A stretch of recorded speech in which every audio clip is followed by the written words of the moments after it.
Great innovation stories make change possible. Each week on the Innovation Storytellers podcast, I invite innovation leaders to share how they overcame the obstacles to introduce breakthrough ideas to the world through the power of story. I'm featuring guests from Tesla, TD Ameritrade, Corning, Cisco, Bloomberg, and so many more.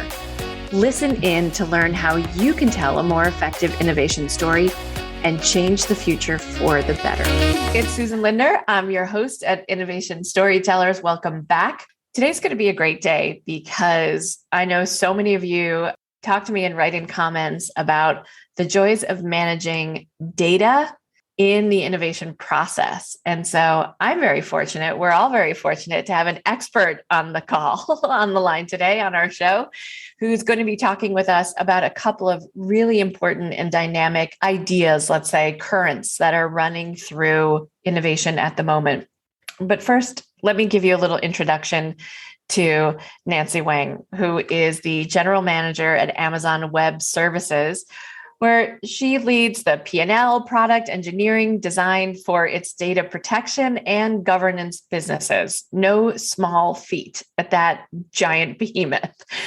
Prior to Amazon, Nancy led SaaS product development at Rubrik, one of the fastest growing enterprise software unicorns, and built healthdata.gov for the US Department of Health and Human Services. That little data behemoth as well. So, passionate about advancing more women in technical roles. This is going to be the other half of our conversation today.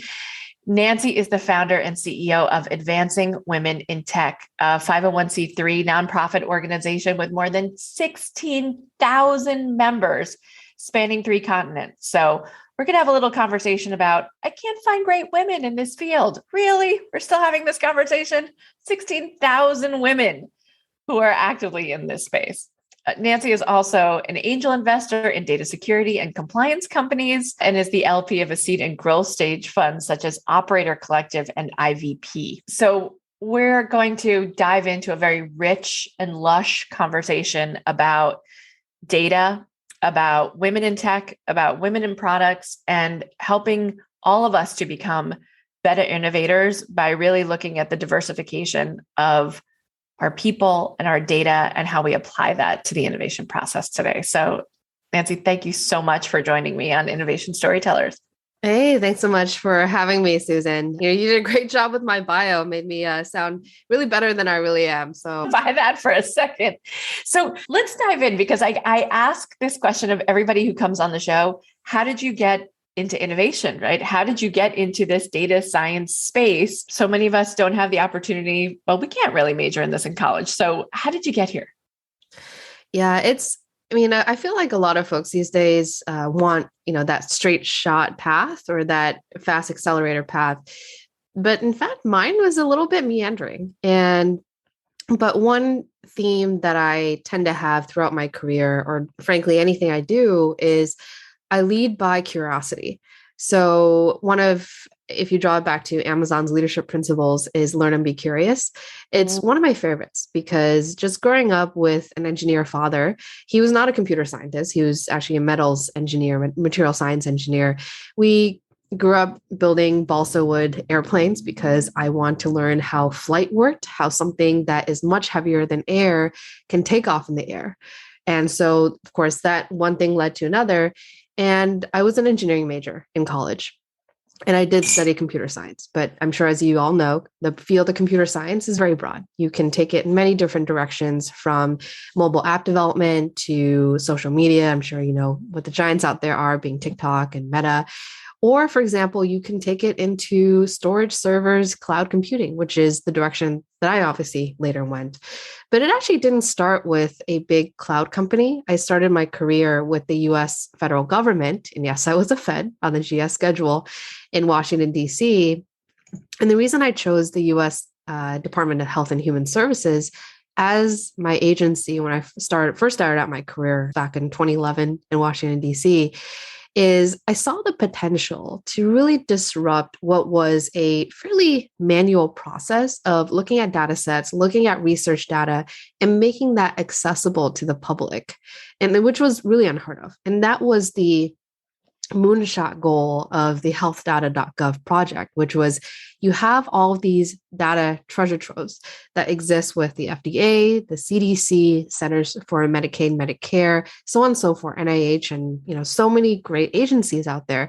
But how do you make, for example, stem cell research data, or for example, epidemiology data, or even how much healthcare or how much access to healthcare exists between maybe the poorest populations in, let's say, Southwest United States to some of the most affluent populations in the Northeast, right? And what is the disparity that we're truly looking at, right? Before healthdata.gov really existed as a platform, I mean, what are you going to do, right? Go knock on the doors in Washington, D.C. and be like, hey, give me some of your reams of data, and you would enter it yourself.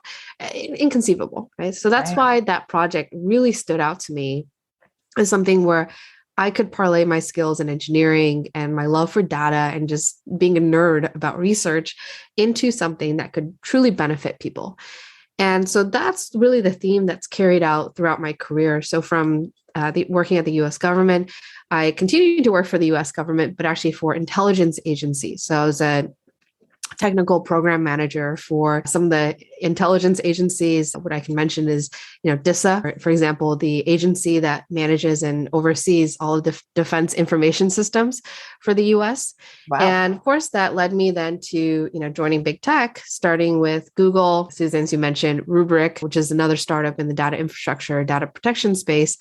And then most recently at Amazon Web Services, where I'm the GM for data protection and governance for the entire company. So that's kind of been my journey. But, in terms of, did I go from CS immediately to being a GM, right? Or knowing that I wanted to do cloud computing? No, right? I continuously have looked for opportunities where I could combine my interests and passions as well as skills, and I could see myself making an impact. So important. I love that curiosity and learning ethos at Amazon. And we've had a couple other guests from Amazon, and it's amazing how often leaders cite that ethos as being part and parcel of the work that they do. And it's not just a platitude, it's part of the innovation process. So for, most of our listeners are chief innovation officers, people with innovation or even customer experience and product management in their title. What are we not, given the quantity of data that you see, and also from the governance side, what are we not thinking about when it comes to our data that could really be helpful to us in innovating our processes or even our products and services that you see on a regular basis? Yeah. And I'll summarize it, Susan, with one word, and that is trust. So these days, right, in absence of your record or maybe your body of work, data is really the medium or the currency of trust between two individuals. Not only do customers have to trust companies or businesses with the way that they handle their personal data or PII information, but companies also have to trust one another, because it's very rare these days that one single transaction can be manifested with just one player, right? So case in point, I go to a restaurant with multiple friends. We decide to split the bill. One person Venmos another, and one person deposits that data into his or her bank account, and maybe later on decides to buy some Robinhood stocks with that, right? Throughout that transaction, you are seeing multiple brokers and multiple handoffs being made through, of course, backend system APIs. But what that truly means is, during each data transfer, you need to be certain that the data is fully encrypted in flight, that the data, when stored, is encrypted at rest. And for example, in case, let's say, cyber attacks happen or ransomware breaches, right, that data is fully locked down and available and accessible to only those who should have access to it. So that requires a ton of trust. And that's really what makes today's data economy or marketplace truly interesting, is that trust, because of course, this data explosion has really been a thing of the last 10 years. If you think about how much data has been generated, not just from our servers, right, but our personal laptops, our mobile phones. I mean, if you think about some job families like sales or folks who work in business development, most of their job is now being done on their phones, or even Apple Watches or Fitbits or healthcare data from how far you ran yesterday, right? All of their data explosion is often now tied to an individual, and those individuals trust companies to store that safely and securely. So, with that all said, as companies and regulatory bodies are in the process of defining a single framework. So, for example, I have done work in the past with ICASA over in the UK. They're a data governance body over there, and they define governance controls and frameworks and requirements, but for companies mainly based in the UK, right? And there's different governance controls. For example, I worked with a bank in Mexico that required all data stored in the cloud to have an offsite on-premises store. And that is, again, different from requirements from the US and even different states in the US. So what you see there is this proliferation of different data regulations that, frankly, for the everyday consumer, creates a lot of confusion. Because often if you're dealing with companies, they're multinational companies that may have points of presence in different states at minimum, right? And oftentimes different countries. And so where you are, where the data is being transacted might be handled in a very different way from the way that you might be expecting or even thinking about.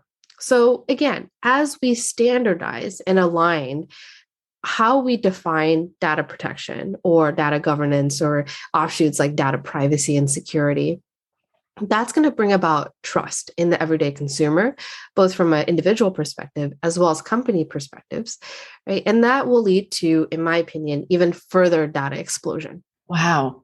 I don't think the average consumer is even aware of it. Like just going from that Venmo discussion, right, to thinking about on-prem, off-prem, in the cloud, like it's 1,000 different layers that I think the average consumer might not think about. But for us as innovators, they feel like hurdles. They don't feel like a streamlining. But it comes back to that word that you described, which is trust. And nothing moves forward without that foundation of trust. So do you find that corporate leaders, especially innovation leaders, have access to all the data that they need in order to make the decisions that they should be making? Like, are we really able to plumb the depths of the data? What do you think we're missing from what you see?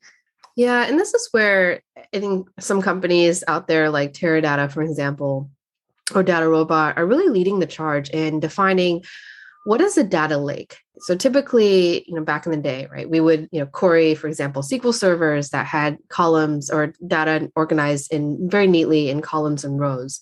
Right. These days, oftentimes it's data lakes, and some of those data lakes are stored on fairly, I would say, open-ended storage like S3, which is an object store, or Azure Blob, for example, for the Microsoft equivalent.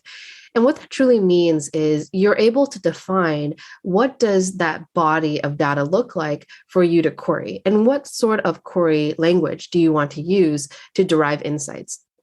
And so what that leads to is, and again, if we have a diversion of different data management controls or frameworks about how to organize their data, what can often come about is the idea of stale data, which is data that is there, but no one knows where it is, or no one has access to that data. Or, for example, shadow data, which is data that you may not know is being stored about certain businesses or processes or sometimes individuals, but is actually being stored. And both of those, in my opinion, create risks for the data governance framework, as well as for individuals within a company that are responsible for data governance, like the CISO and the CIO. So there's a ton of innovation actually happening there. And from my lens as an angel investor, as well as a venture advisor to Felices Ventures, which is an early stage venture capital firm based out of the Bay, that's actually a lot of the themes that we look at is how does this explosion of data create new opportunities for startups and innovation, using your words, Susan, right? Yeah. In the way that we store data, the way that we transact data, the way that we then analyze data and derive insights from those data sets. Well, it's fascinating. I mean, I'm familiar with data lakes. I've certainly heard that before, but I haven't heard about stale data or shadow data. Like those pose huge risks, right? If we don't even know what we're tracking anymore, right? It feels like you kind of get this list, right? That you could click all the boxes of what data would you like? You're like, well, I definitely want to collect all the data. And then we completely lose track of what we have and where we have it and how to actually use it.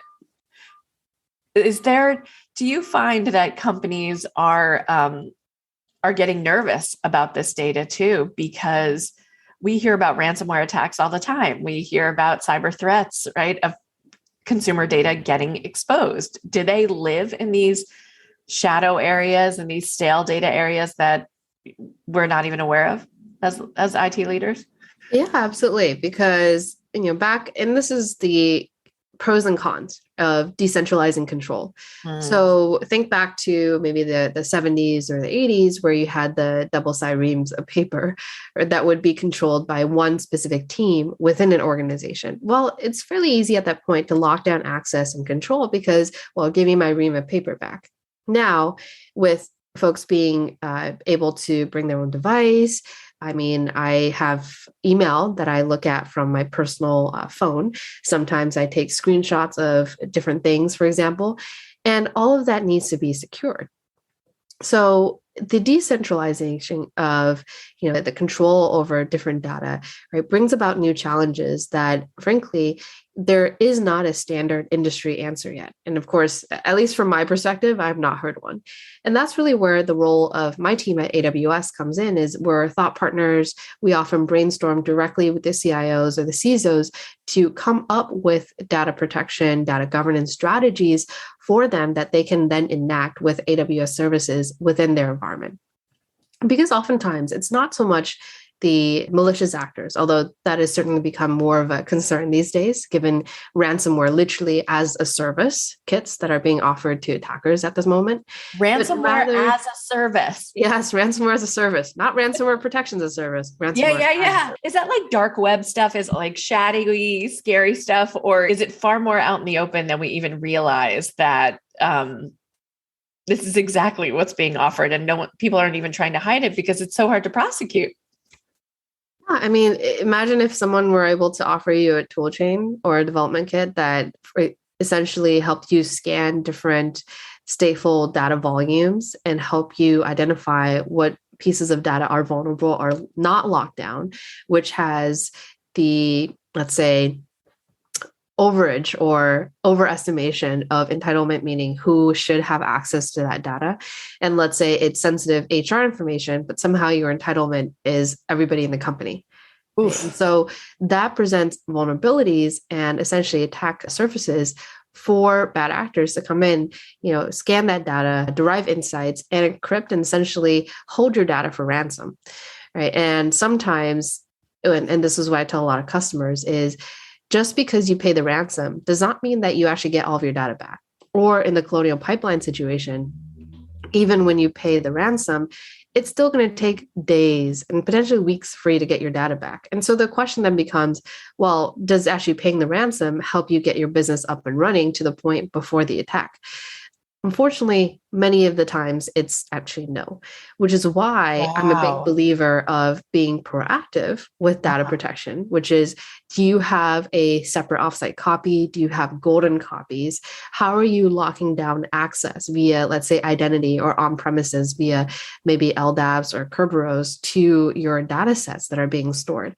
So just thinking through, I would say at a minimum, some of these fundamental questions helps construct a better dialogue and a better protection story for data for many of the companies that I work with. It's fascinating. I know we're getting kind of in the weeds of us being, data geeks and just really enjoying this kind of conversation. But most of my audience, they're innovation leaders who are creating products and services that aren't going to be launched for the next 3 to 5 years. Right? They're in the process. Some of them are building, let's say, satellites or prototypes that, they need as much discretion as possible. And the data sets that they're running on experiments or on these prototyping exercises is really confidential, really has to be locked down. Otherwise, we're talking about corporate espionage potentially on a scale that's massive. How much do hackers or, folks who threaten data security, how much are they going after the innovation set of people who are real groundbreakers, the Teslas, the Amazons of the world? I would say it really, I think, depends, right? To your point, data has a certain value. Because let's say if it was machine data only, right, that is not tied to a person, oftentimes is valued less than, let's say, someone's healthcare record, right? That is easily traceable back to an individual. Or even better, to your point, espionage information that could be traced back to a governmental agency or a country, right? Or some part of national defense or national interest. And so when you look at the inherent value of data sets from that perspective, then going to your point of research data, it really depends, right? It depends on how much is an organization willing to pay potentially to ransom that data, right? Or to get that data back. And oftentimes, we have this industry, which is actually the ransomware insurance industry, where they will actually pay ransoms on behalf of a company who has bought into that insurance. So with all of that said, I think we really have to look at what is the potential of that data to harm national interests, or, for example, to expose certain individuals. It's fascinating because I think it's something we all have to be concerned about as innovation leaders. So I guess I'll ask the question, Amazon has to eat its own dog food, right? We have to get really strict about how we manage these compliance. I mean, you manage this for one of the biggest companies in the world. So if you were to give some basic advice to our innovation leaders around the world who are going, I really got to shore up this data. I really got to make sure that this is secure, especially as we embark on a new year, a new, hopefully post-COVID world. What are our best first steps? Yeah. So to your point, Susan, I've had the pleasure and really the opportunity to work with most of the Fortune 500s out there. In fact, last time my team did a tally, we are now, and by we, I mean, one of the core businesses that I run, which is called AWS Backup, is present in over 90% of Fortune 500 companies out there, which frankly gives me a bird's eye view into how these CIOs and CISOs are thinking about protecting their data.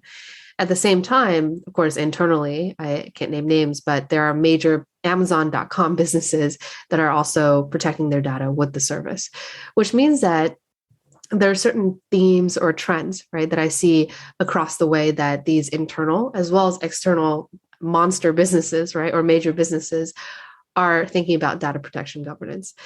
So to really start, it's pretty simple, right? Let's still distill it down to intent. So what do you actually intend when you think about, okay, I want to protect my data, right? So there's many different ways that intent can be manifested, such as how frequently do you want to do this protection action, right? How long do you want to keep it around for? Because sometimes HIPAA or PCI data needs to exist or reside on encrypted secure media for many years. Right? For healthcare, the standard is 7. So for those 7 years, which is a long time, right? How do you make sure that the data is continuously encrypted and accessible only by those who should have access to it, which sometimes can be individuals who've long left the company, right? Who no longer have that individual role or access that was meant for that data set. So from there, right, think about where you actually want this data stored, right? Data sovereignty is another hot topic that I encounter pretty frequently, and that is around where should your data be stored? Because just storing it these days isn't enough, right? For example, there are many companies in the EU that require data to be stored within the geographical boundaries of a given region, or sometimes even a country. So how do you make sure then, especially with cloud computing, and cloud has many different regions around the world, right? AWS has hundreds, right, of commercial regions, and plenty of local zones and even racks that we put into customers' data centers directly, called outpost racks. So when you look at that, how do you make sure that packets are not being sent where they shouldn't be? So all of that then comes down to building the right framework and how you think about, okay, where am I creating data from? Where is data being generated? Which BUs or business units? And then from there, which parts of those data fall into areas or sectors that I need to protect, right? I need to have a bird's eye view into governance, right? I need to have that visibility, right? Because, one of my favorite phrases that I tell customers is you can't really protect what you can't see. So you have to know first what data truly exists in your estate in order for you to protect that. And then, of course, lastly, making sure that all of it comes together, because best intentions are just that, right? They're best intentions. So making sure that you have an auditing, a monitoring, and finally reporting mechanism that does regular maybe health checks, that does maybe configuration checks. At AWS, we have a service called AWS Config that does just that. And finally, are you generating frequent reports that have visibility all the way to your C-suite or to your board of directors?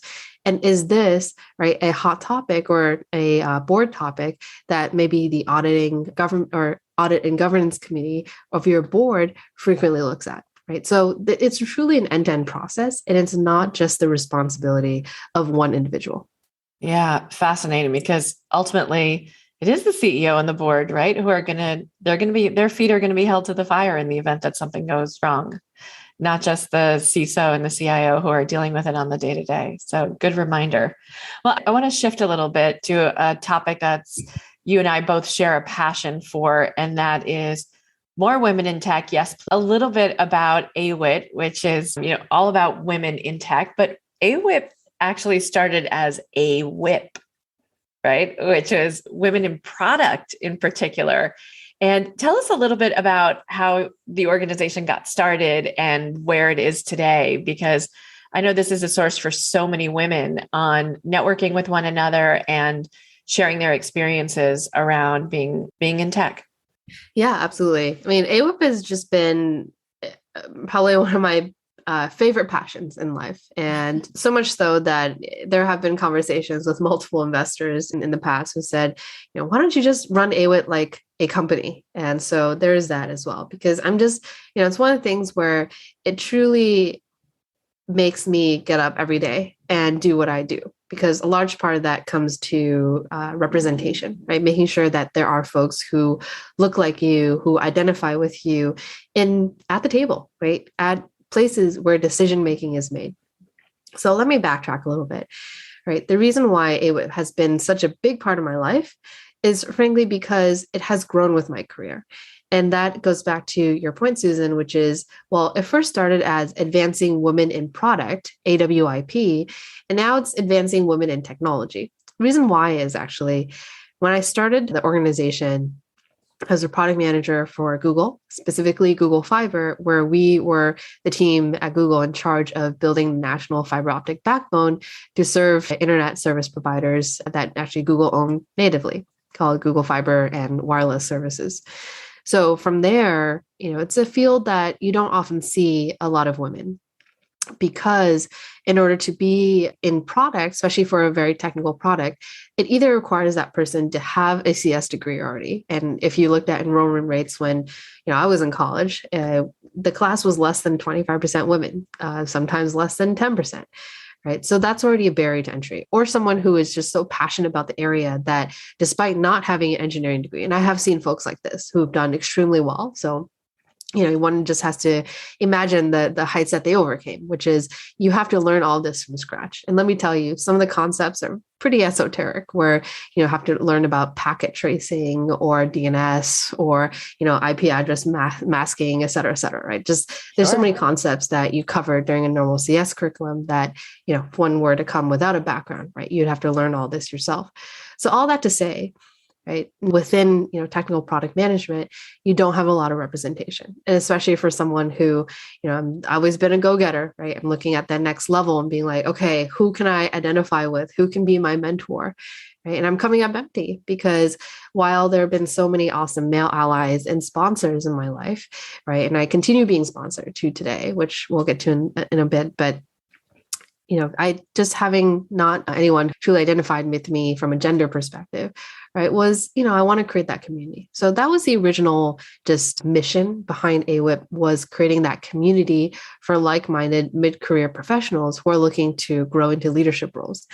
And so over the years, right, that was back in 2017, over the years, it's morphed into an upskilling training organization. So today we have put over 27,000 individuals around the world in our Coursera-based courses. So ranging from real-world product management, covering business, technical, interviewing fundamentals, to cloud product management, where we actually go over the content that one needs to successfully pass and obtain the AWS Cloud Practitioner certification, which is an industry recognized, hey, I am skilled at cloud services, for example.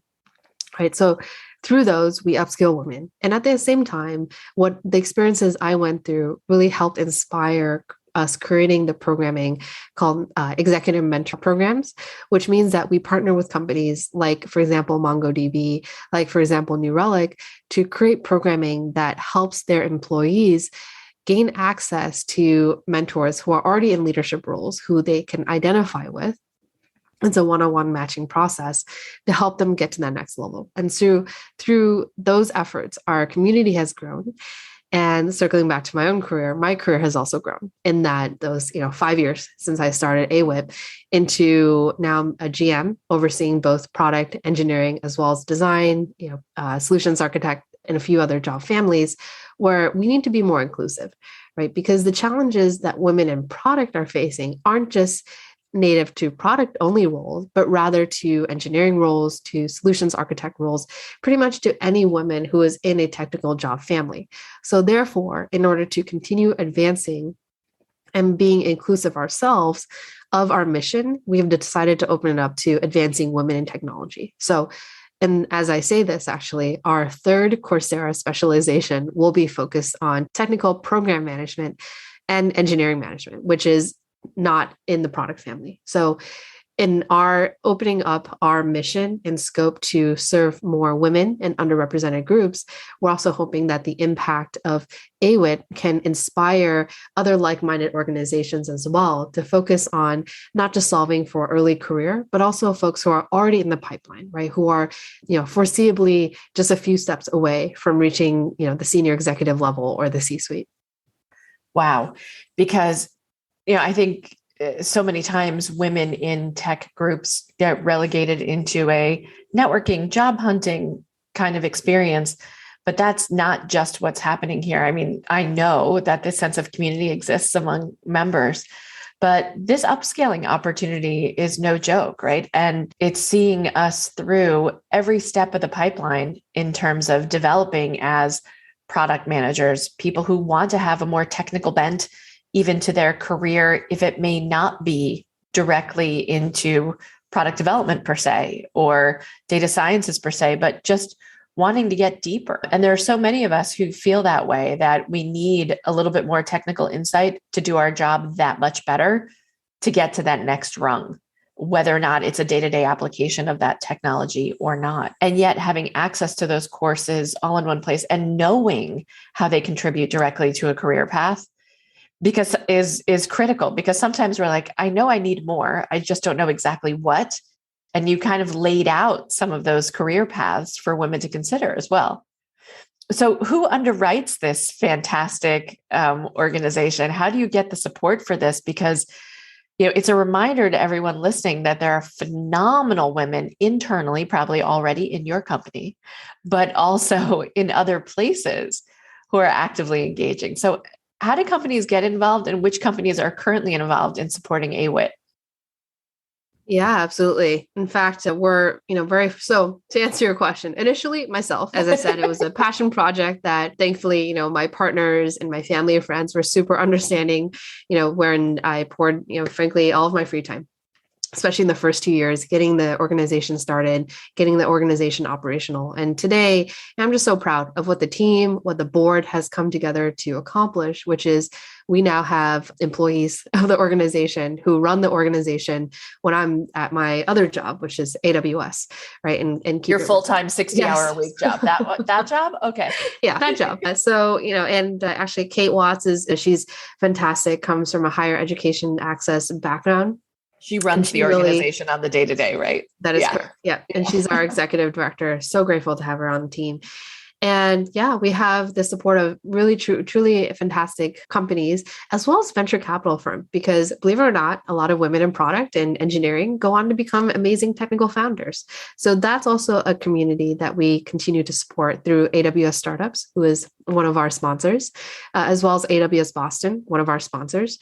But at that same time, right, there is a huge push not only for me and but the board as well to keep AWIT continuously independent, which means that regardless of what company we all work at, it is an independent, essentially think tank, right? Think tank and upskilling training organization that serves women of all roles, regardless of what company they're in. So we're also sponsored by, for example, Google, as well as VC firms like Madrona and Decibel Partners. Madrona, of course, being up here in Seattle. And we're also in conversations with New Relic. We've had Mongo as our past sponsor. So the conversation goes on and on. Twilio. In fact, I feel like I might miss one if I continue rattling it off. They're all on our website. But with that said, we're just super fortunate to have the support of no less than 20 different private companies, public companies, as well as venture capital firms that support our mission. Right? And that's truly what I see as the unique intersection of AWIT, because our focus is on training and executive mentorship, which truly requires that hand-in-hand cooperation between folks who are still in operating, like myself. I have a full-time operating job, right? And as well as folks in the nonprofit industry, because that way we can truly design programming that is real world, right? Because I'm in the real world on a day-to-day basis, and I encounter those challenges. So that's why, when a lot of folks ask me, hey, why do you continue to keep your full-time job and still be involved in AWIT?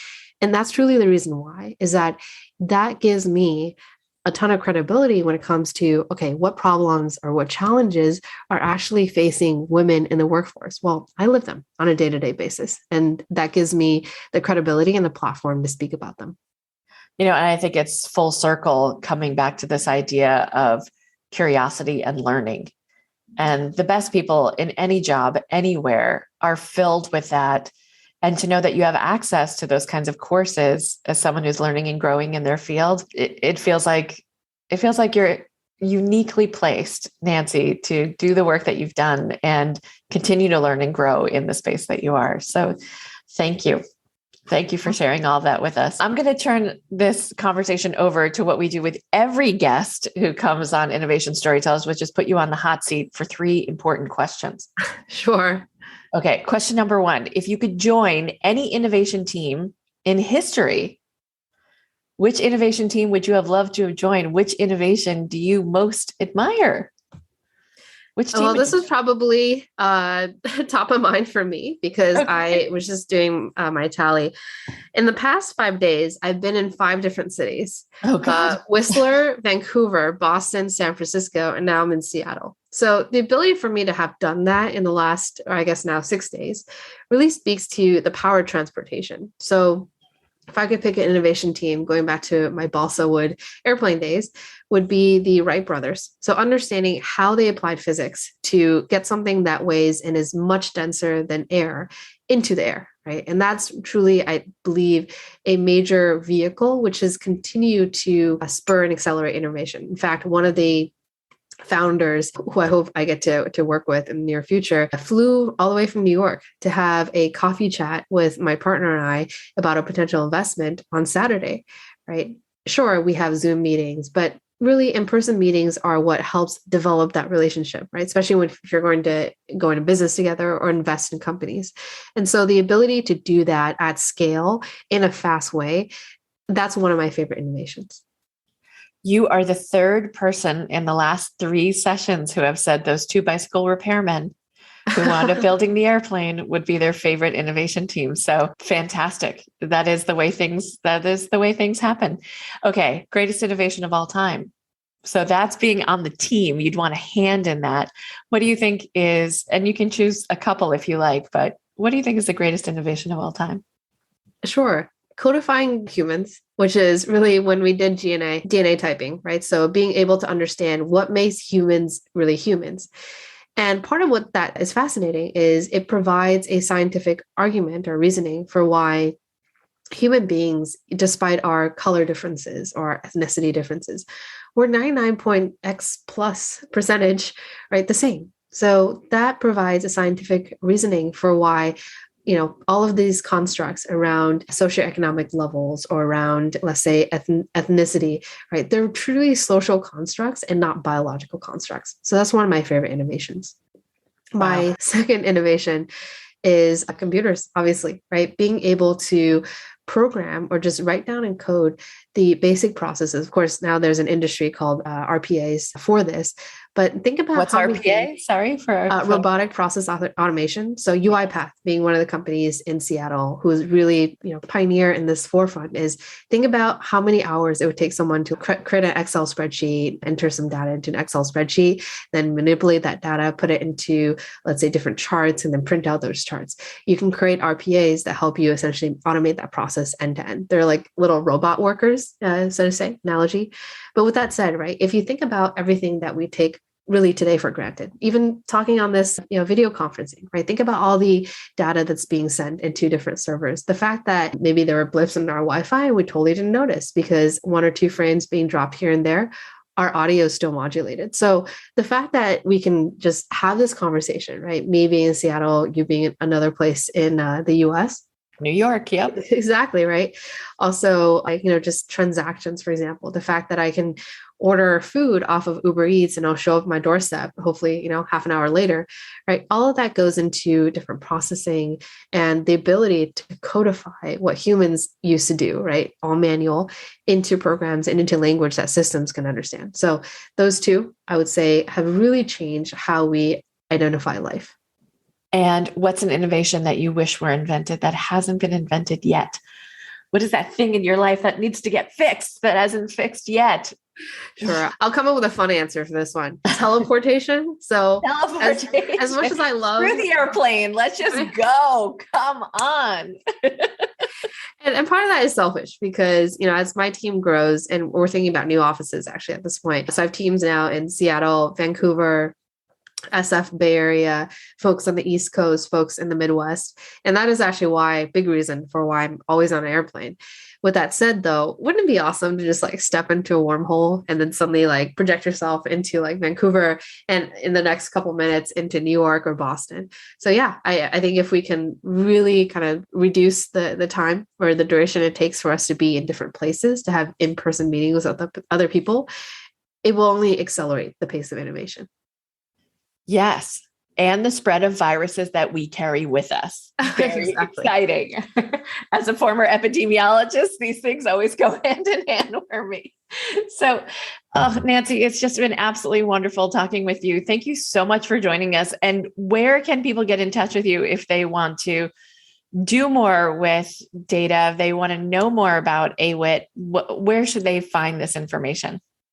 Yeah. So feel free to, me personally, just look me on LinkedIn. A lot of people find me that way. They drop me questions. I can't promise a one-day SLA, but I will get back to you. Otherwise, if you want to check out more about AWIT and get involved with the community, sponsor our mission, maybe bring your company into the conversation. Or take a course. Exactly, right? www.advancingwomenintech.org, or look up Kate Watts on LinkedIn as well. Kate Watts. Fantastic. Nancy, thank you so much for joining us today. Thanks so much, Susan. Now you might be asking, Susan, why innovation storytelling? Well, the truth is that an innovation story told well not only breaks down communication barriers so you can drive change and new growth, but it also helps other people remember and champion your work. And it propels your best ideas forward faster to secure you the runway, resources, and recognition you so richly deserve. In other words, stories are memory-making devices that significantly reduce the time it takes for you and your innovation to be understood. But like many leaders, you probably never got the memo that storytelling skills would be central to your success. Well, I've got some good news for you. It's not too late because I've got you covered. Whether you need an expert to come and speak to your innovation leaders, you need training in the art and method of innovation storytelling, or you just need the support and guidance of a consultant who can get you where you want to go in less time, visit www.susanlinder.com today to learn more and to set up a call to discuss your needs. I'm so looking forward to connecting with you and to helping you tell a great innovation story. If you like what you heard so far, don't forget to subscribe so you never miss another episode. And leave us a comment. Tell us what you think of this episode. We'd love to hear from you. And if you didn't like what you've heard, just forget everything I've said.